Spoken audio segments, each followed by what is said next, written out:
how do we help people with ADHD? And the answer is usually provide more flexible environments for everybody. They said one possible explanation is the somewhat higher than expected IQs of our participants. These people were so smart. They were so fit. There was a big problem that we had. We are great creative thinkers. We're great problem solvers. There's a million ways you can do things. Hi, and welcome to this week's Research Recap. I'm here with my wonderful co-host, Sarah, and we're going to be talking a little bit about two different topics. We're going to be talking about working memory.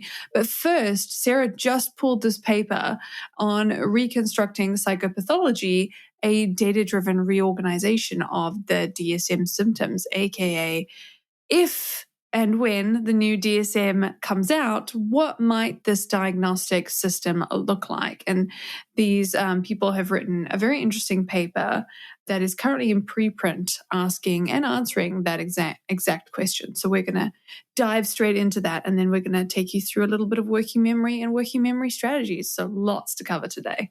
Yeah, so this is really exciting. And I definitely just want to start by saying that this paper is highly theoretical, and it's sort of based off of this core model called HiTOP that stands for the Hierarchical Taxonomy of Psychopathology. It's sort of like a grassroots project. Basically, we've been asking this question, like, what would the DSM look like if it were different, better? And these people have also been asking that question for almost 10 years. And basically, there are papers coming out now about it, such as the one that, I showed Sky. It's really awesome because it has super large sample sizes, in the thousands. Sarah, do you want to take us through a little bit of what they covered? Yeah, it's a lot of statistics, basically. They sort of take everything in the DSM, all of the symptoms. They try to remove everything that is leading, based on sort of age of onset or leading to a particular disorder. They basically took all of the different questions that you might ask someone during a screening evaluation and mixed them all up for all of the different disorders. And they jumbled them so that they weren't grouped together by type of symptom, aggression, withdrawal, etc. Yeah, so they basically merged everything together. And, we will drop the link to this in the discussion so you guys can see, because this is currently available for everyone to view. And they have a really great visual of what that looked like. But Sarah, do you want to take us through the methods? Like, how did they merge everything together? Basically, the way that we're diagnosing mental disorders right now is like a bottom-up approach. We're using specific names and then assigning based on the symptoms that we're seeing. But those symptoms can be seen in other disorders as well. So that's sort of where the system breaks down. But what this does instead is it gives you the label of your symptom and sort of clusters those symptoms together. So the diagnosis itself sort of disappears. Which is huge, which is a really big difference. Yeah, they give an example in the article, sort of specific people and what their diagnosis would look like. So this person who used to have a depression diagnosis, now their diagnosis might look something more like depressed mood, self-derogation, suicidality, guilt and shame, all sort of things that are already symptoms of depression, but sort of are more distinct from things like irritability or insomnia. And so you can more meaningfully support people if we cluster based off of their specific symptoms instead of some arbitrary label. Yeah. Although it does bring up an interesting question. I mean, if you go to your, often when we use these labels, ADHD, etc., we're sort of going to our workplace, for example, and we're saying, hey, I need support because I have this, or we're going to some other kind of authority figure, essentially, to ask permission to do things in a different way. I wonder if renaming it to something that makes a lot more sense and is less sort of cloaked in this kind of, you don't really understand this, but it is a thing, way of thinking, I wonder if that would change the kind of support you would get. I think what it may do is make it more understandable to people who might not consider mental health struggles for themselves currently. So you say like, hey, I'm struggling with like anxiety. Okay, but what does that mean? Are you feeling like chest anxiety or like stomach anxiety? It can mean so many different things to so many different people that label isn't as meaningful. And so, yeah, it might bring us closer to a world in which we just accommodate everyone. I mean, that would be great. And that's something actually, I get asked a lot from, workplaces, hey, how do we help people with ADHD? And the answer is usually provide more flexible environments for everybody and then also provide them for people with ADHD. It's not necessarily about just one thing. So you are right. I think it would create a world, I think, where a lot more people met the criteria for certain things potentially. Sort of, and a world where people might feel safe talking about what is happening to them, right? Because if you have something that is more specific language, like forgetfulness, that might help you sort of go in and say, hey, I am struggling with this in particular and I need support. And that person is going to be like, oh yeah, I totally know what's going on there because it's super specific. Yeah, definitely. The future is bright. No, what? Well, this is theoretical. We don't know what the DSM is going to do or if they'll ever be in the DSM. That's a really good point. We should totally flag that like the DSM, the ICD, they are not involved with this project at all. No. I don't personally know if they've endorsed it or are interested in recategorization in this way, but we'll see.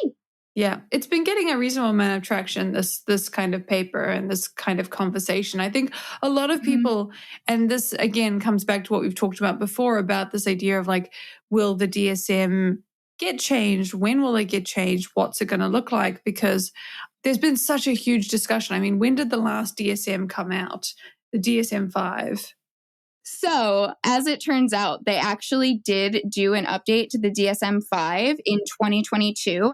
But the interesting thing is to say that the ADHD diagnosis, as far as we can see, hasn't been updated since 2013, which is true, a long time. And I do wonder, and again, this kind of gives more conversation to the idea that, maybe a bigger reframe of something that's so important.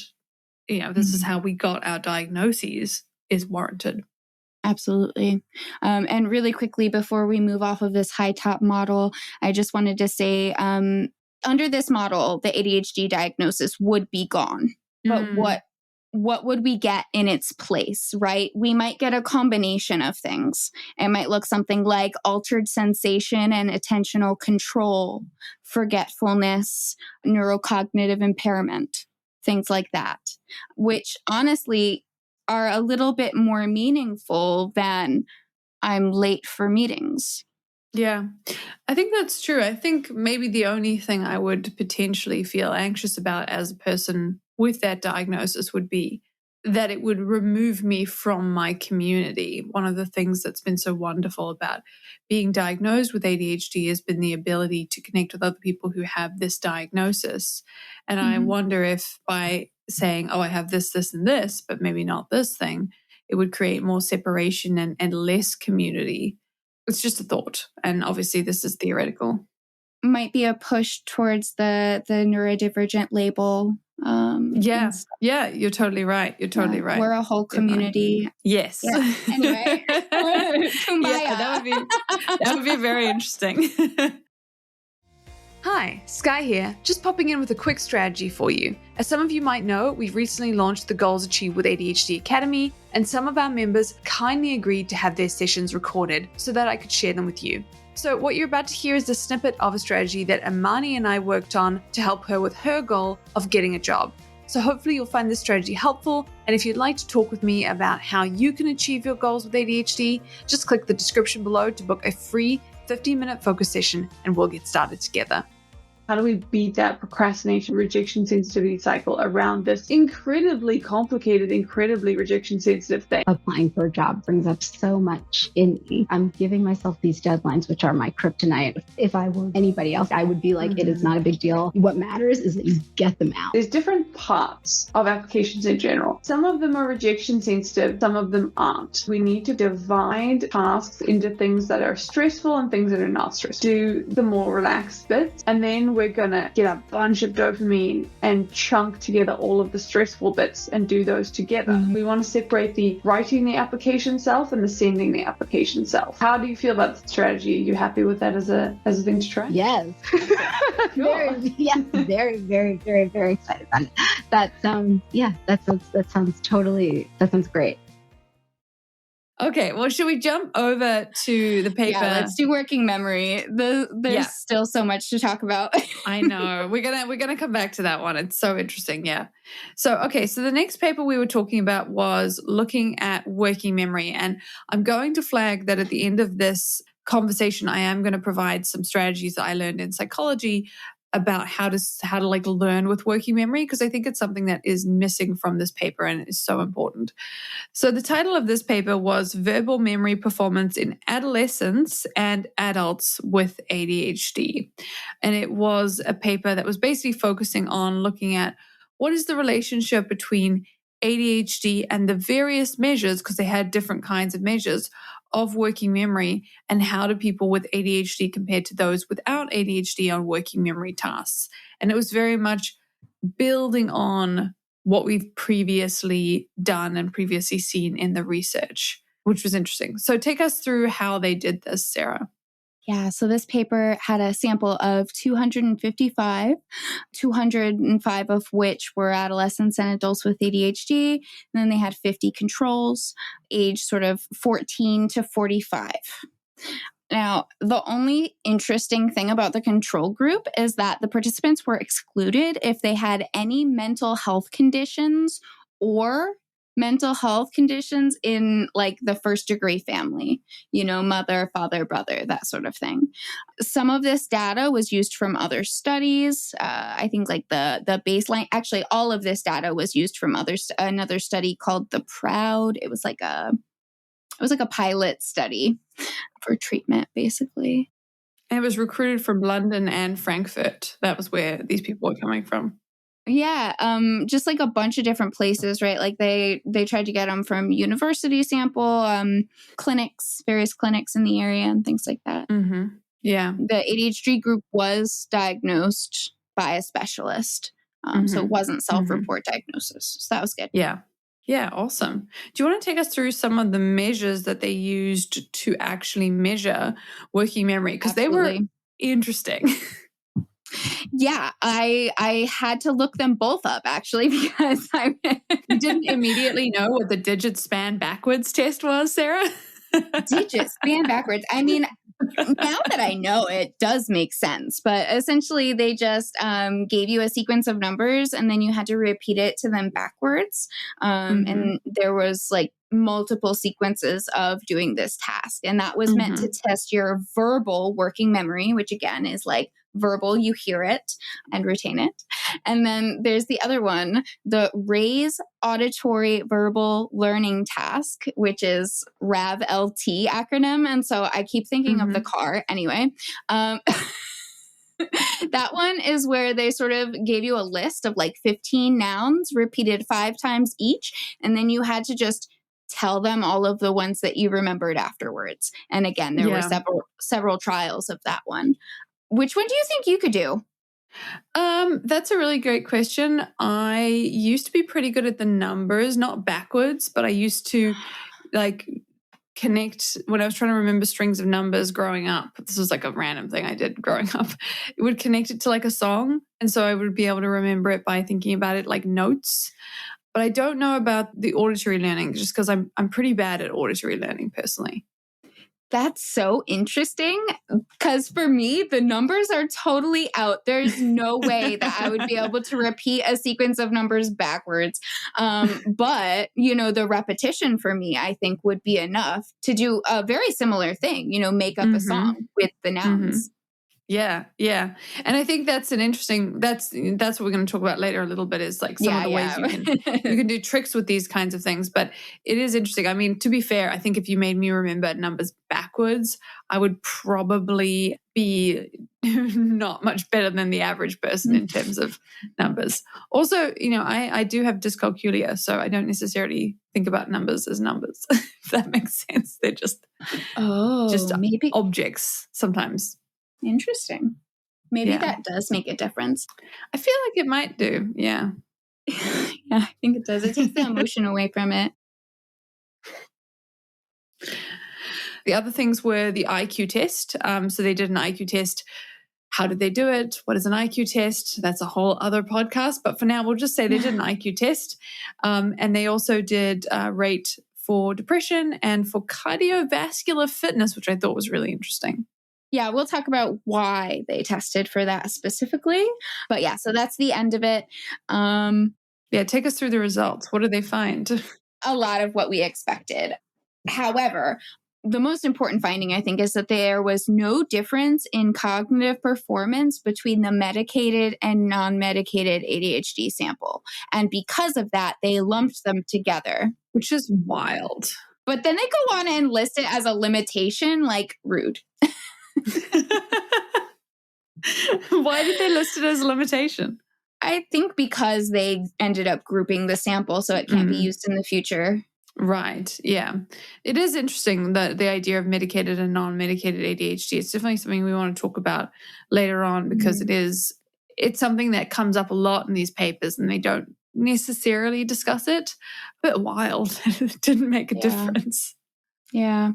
I think also the thing that is really awesome here is that your memory performance wasn't associated with greater ADHD or depression symptom severity. So what does that mean? Yeah, that means if you have a higher number of ADHD symptoms or depression symptoms, maybe you scored really highly on those scales, that doesn't actually impact your memory performance in this case, at least not the way that they measured them. Right. Yeah. Okay. So what did impact? Because there was a difference between controls and people with ADHD.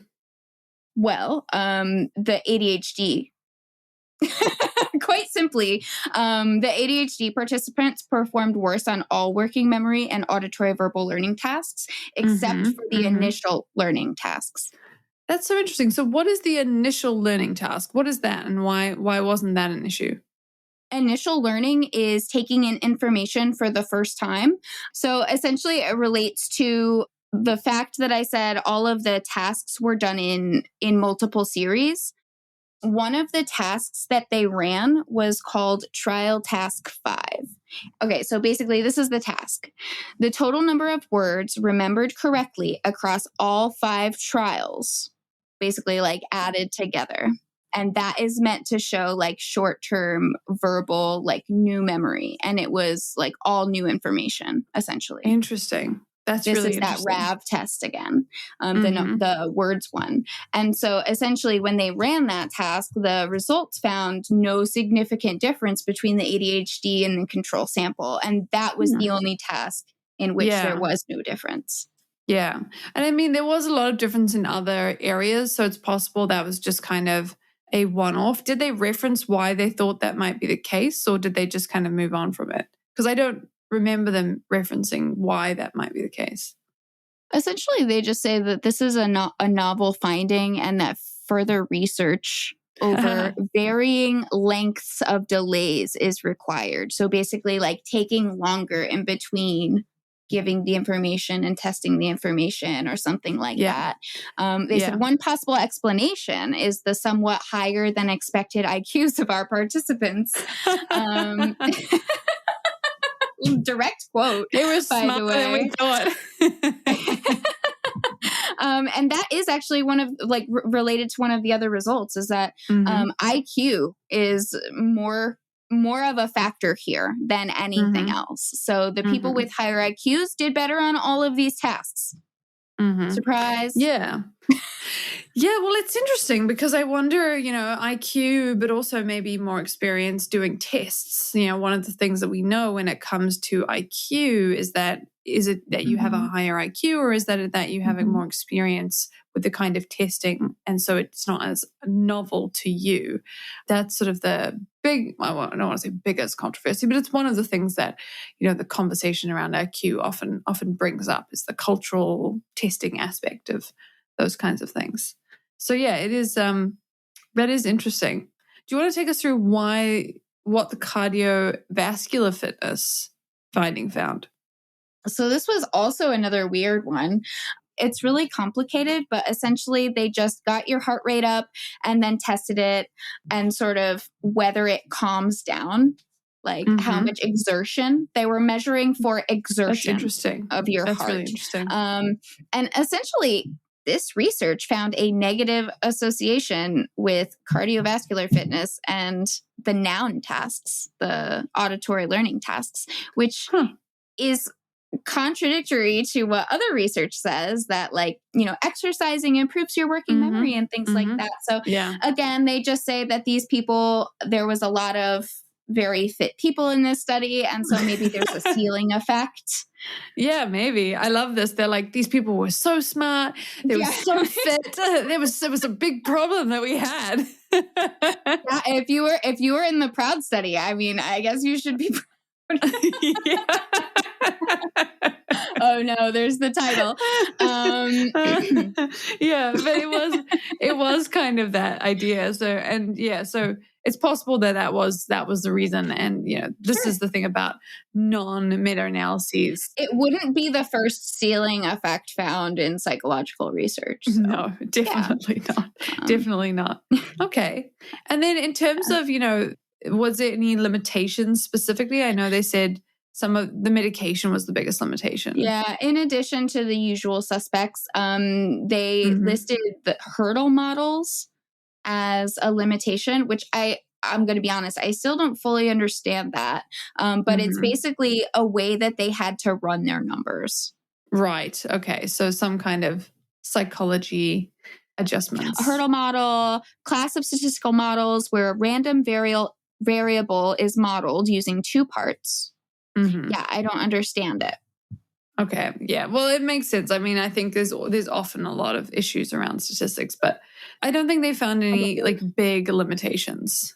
Yeah, I think they just weren't super happy that they had to use this type of statistical analysis. Yeah, if you know a lot about hurdle models, tell us to explain what this is. Yes, at me. Yeah. So this was a great paper. It's a brand new paper. It had a lot of really interesting citations, papers that it was citing in its introduction. I think the IQ as moderator of outcome is an interesting topic and should probably be discussed more. We know high masking people tend to have high IQs, and that's why we go misdiagnosed or undiagnosed.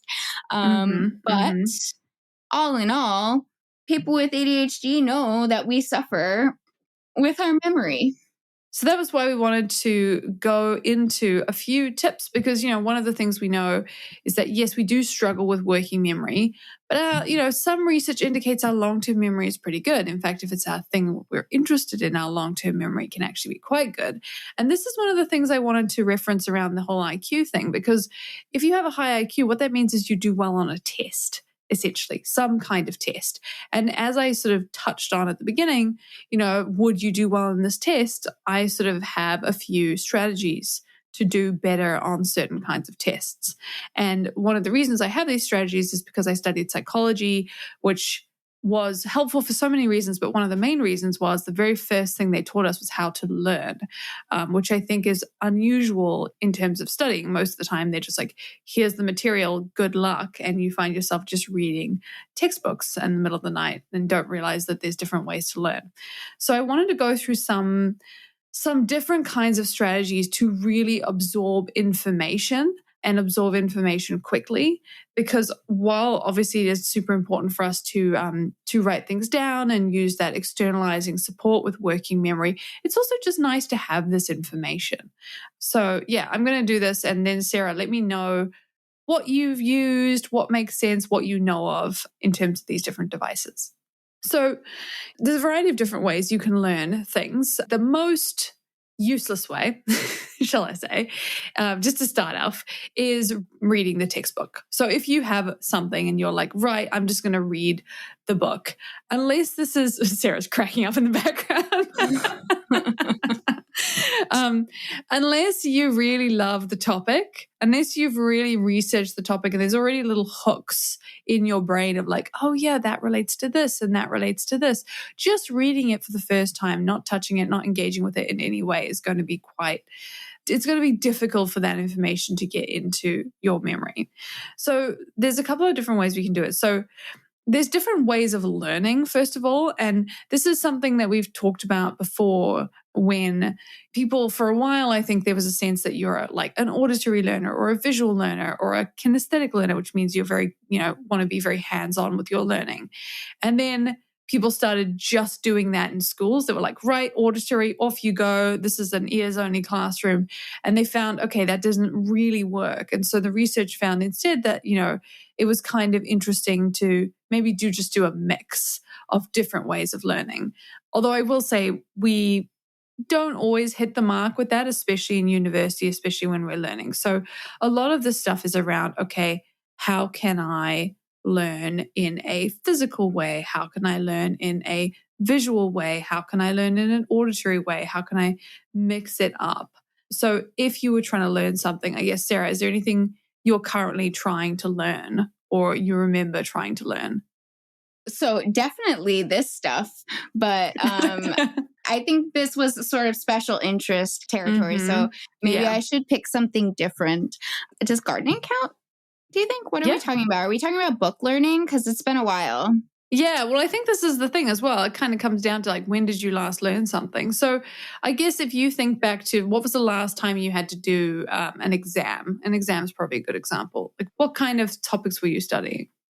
I was studying,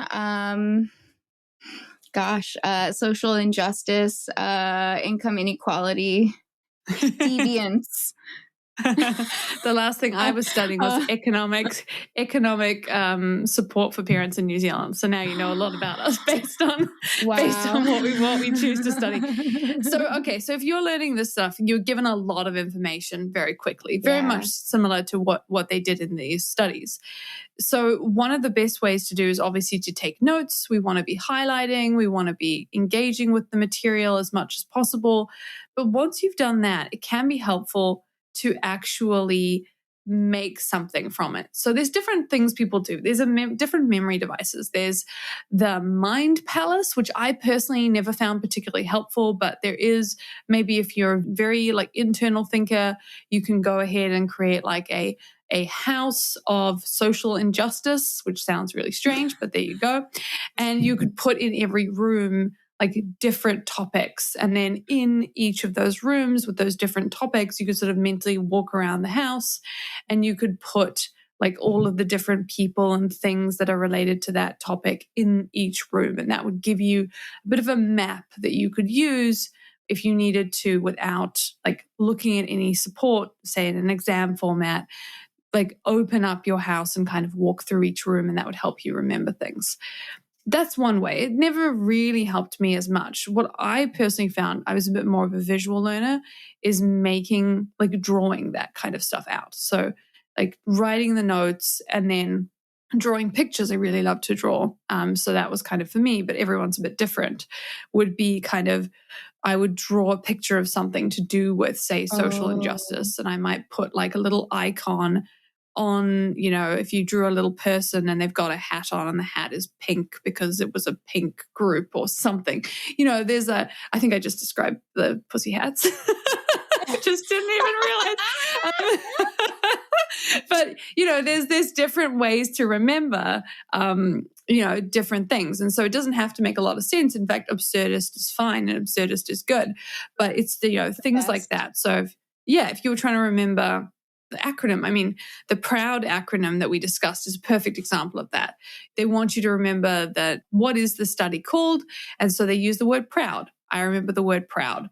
if I really wanted to lock it in, I might, assign a different like animal to each word, and I'd draw a picture, things like that. There's different ways of doing it. If you were a more kinesthetic learner, then you might need to actually go ahead and teach this material to somebody else. You might need to make this stuff, kind of coming back to that gardening idea, if you were trying to remember something in an exam environment around social injustice and things like that, you might want to go ahead and actually make some kind of model of each of these things, put them in different spaces around your room or a space that you have, and then have those things to look at or engage with. Or maybe you'd actually just say, what the heck, I'm going to start some kind of movement because it's a lot easier to remember it if I just do it, and then I can see myself living it, and that would be a lot easier. That would be a great example of kinesthetic learning, which is probably the least used type of learning in the schooling system. Which is super sad because I realized it clicked sort of halfway through your explanation what you were at. Like, I gave you very bad examples both times because I just realized the last time I learned something I didn't want to was a very long time ago. And it was math. It was economics math. But yeah, I mean, I just did it through repetition, right? So what works for me is definitely that kinesthetic stuff. Like, I was thinking as you were talking, like, I talk about it, I tell people these things, and that's how I remember it because I'm repeating it, I'm hearing it, I'm reading it, I'm saying it. So much repetition is going on. And that is, while some of this like learning style stuff has been debunked a little bit, the repetition stuff in terms of like the repetition helps you to learn is that stuff I don't think has been debunked. Yeah. Well, it's interesting as well because, I need to find the article on this because I did learning styles a while ago, but I do remember people saying that it has been debunked for neurotypicals, but not necessarily for people who have learning differences. So there is a world where if you have learning differences, you might still benefit from a particular style over others. And often when I talk to people, they struggle because they're not kinesthetic learning isn't supported or visual. At the end of the day, as much as people say, we use all learning styles, mostly it's auditory learning with a bit of visual. It comes back to that conversation we were having before about accommodating everybody. Exactly. And, when you talked about the math and the sort of repetition is great, 100%. But also, if you could do that math in some way, if you could run some kind of economics, like actual test, a great example of, really good kinesthetic learning would be if you were in a business class and you just ran a business, like that would be like, really kinesthetic learning and hard to forget as a result. So what that's doing, what all of these different things are doing is they're finding different ways to hook into your brain so that you can remember it so that it is in your long-term memory. And when you do that, your short-term memory struggles do not become as much of an issue because you're going into your long-term memory. And so the reason I wanted to discuss this at the end is because I think sometimes there's a lack of knowledge about all of these different ways we can learn. And as a result, it can feel very, I have a low IQ and I'm just not going to remember it. When sometimes, maybe that's the case, but maybe that person just has a lot of understanding of how to learn. I think it's really important that you bring up the nuance of yes and no. In terms of the learning style conversation. Because you're right. I mean, isn't that always the frustrating answer? Yes and no. Sometimes when we try to bring the research to the general population in a way that they will understand it, things get like misinterpreted or like oversimplified. And so perhaps that's where my sort of thinking came from, like, it's been debunked. I probably saw some clickbait headline and I was like, okay, I guess that's it. What did you say that in reference to? What's been debunked? The learning style thing, the comment that I made earlier. So it's really important of you to bring up the nuance to that discussion because those clickbait article headline things don't do that for us. Yeah, well, I think that's something that we've learned as well in our work is that when we read the articles and then we read what the articles reference, often it is much more complex. And I mean, it's not just you, Sarah. It's academics can oversimplify things, and psychologists can oversimplify things, and psychiatrists can oversimplify things. I think at the end of the day, you do sort of have to, otherwise we'd all be stuck in endless academia hell, just going through papers. Yeah, but it is interesting. I think the debunked thing, there seemed to be a lot of feelings about the learning style conversation when I looked into it from different areas, different groups of people, teachers, other educators, all had very strong opinions on it. So I do think it's interesting. For me, I don't have a big horse in the race, so I keep a bit of a relaxed sense of it, basically just saying, don't forget you can learn in many, many different ways. We are great creative thinkers. We're great problem solvers. There's a million ways you can do things. I mean, people learn maths by putting things on their fridge, little icons, like moving things around and getting a sense of it. You might just learn in a different way. And so don't be immediately disheartened if you think you're struggling with working memory. There are some strategies to support that. Absolutely. I'm a big fan of the ridiculous. I think that when it's like sort of funny and it activates that emotion, it makes it a lot more meaningful to me. I do that with names as well. So yeah, anything that you can do to sort of support yourself, even if it feels silly or childish, do the thing. Yes, so what? So what if it's stupid? Then do it.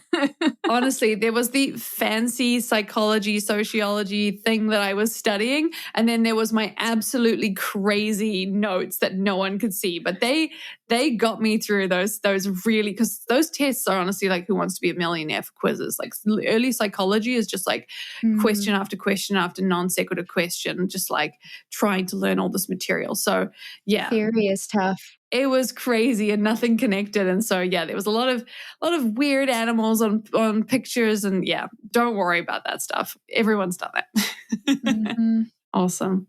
Cool. Well, hopefully this one has helped you, given you some strategies, some sense of where we're going.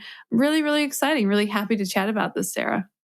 Yeah, it's been great. I think judging by how much working memory research has come out this year, I think we're probably going to be revisiting this conversation. So really exciting. Can't wait to bring you some more strategies. Definitely. But just wanted to sort of say, if you guys want to sort of keep in touch with us or, send us some ideas for podcast episodes or anything like that, if you have an article come across your desk that you want us to see, feel free to at us. You can find me on Instagram at the ADHD Skills Lab podcast. You can find Sky on Instagram at Unconventional Organization. And you can also send us your ADHD working memory strategies. Like, have you used anything? We can post it on the Instagram so people can get a sense of it, and maybe we can kind of collectively give each other ideas. Absolutely. Please tell me, how did you get through university? Yeah. What mnemonic strategies do you use? We have so 100%. Many people who want to hear this, And I know that as a community, we have a wealth of information. So hit us up on Instagram. You can find us on YouTube, which is crazy. Really cool, really weird, but yeah. Super awesome. We couldn't do any of this without sort of our full team. So just want to give a big shout out to Adam, our editor. Amazing. Sort of our graphics team. Shout out Anastasia, Adam. Literally couldn't do this without all of the support and accountability. So thank you so much. And also thanks for listening. Thanks for listening. See you next week. Bye.